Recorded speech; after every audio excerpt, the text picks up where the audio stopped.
Монгол Улсын их сургуулийн монгол хэл судлалын танхимын 80 жилийн тун удахгүй болох гэж байна. Энэ сургуулийн түүхийг хамт бичлэлсэн Базар Аригчаа багшийн нүүрийн хөдөлмөрийг олон нийтэд таниулах эрдэм шинжилгээний хурал зохион байгуулагдлаа. Гавьяаныхаа амралтанд гараад 30-аад жил болж байгаа Базар Аригчаа багш 100 гаруй ном, тохимол зэргийг бэлтгэжээ. Нэрт эрдэмтэн Бямбан Эренчний үгийн гарлын тухай гэх маш үнэтэй ховор номыг 60 жилийн өмнө шатаах гэж байхад нь олж авчээ.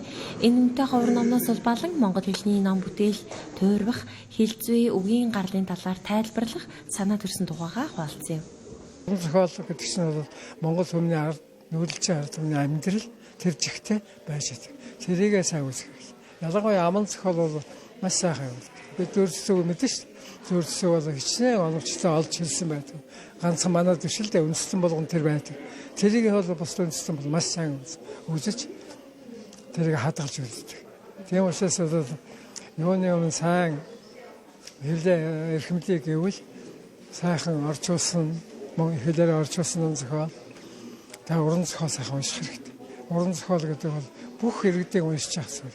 Өөр яагаад тэр үхэсээ нэгдүгээр Монгол ах хүн юу хадгалж үзсэн. Хоёрдугаар Монгол хүний сэтгэхүйг тэр хадгалж өгдөг. Тэгээ Монгол хүний сэтгэхүйг яг суулгана гэдэг бол ном уншихтай холбоотой.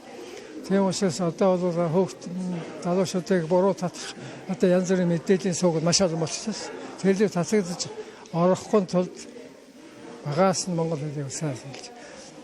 Бараа үгнийг сайн уншуулж явах хэрэгтэй. Барал сургуулийн оновчтой арга зүйтэй хослуулж шинэ одоо хичээл боловсруулах, хуучин зарим хичээлийн агуулгыг нь баяжуулж арга зүйг нь сайжруулах гэх мэтэр бол тэр хичээлийн одоо өвөлдөөсөн гэж хэлж байна. Өөрөөр хэлбэл одоо үеийн олон шавнар нь бол задраа өгшийн одоо санал болгож боловсруулсан үгийн гарал судлал гэдэг хичээлийг юм уу, өгүүлбэр судлал гэдэг юм, их судлал гэдэг хичээлүүдийг бол манай тэнхимд бол заасаар байгаа.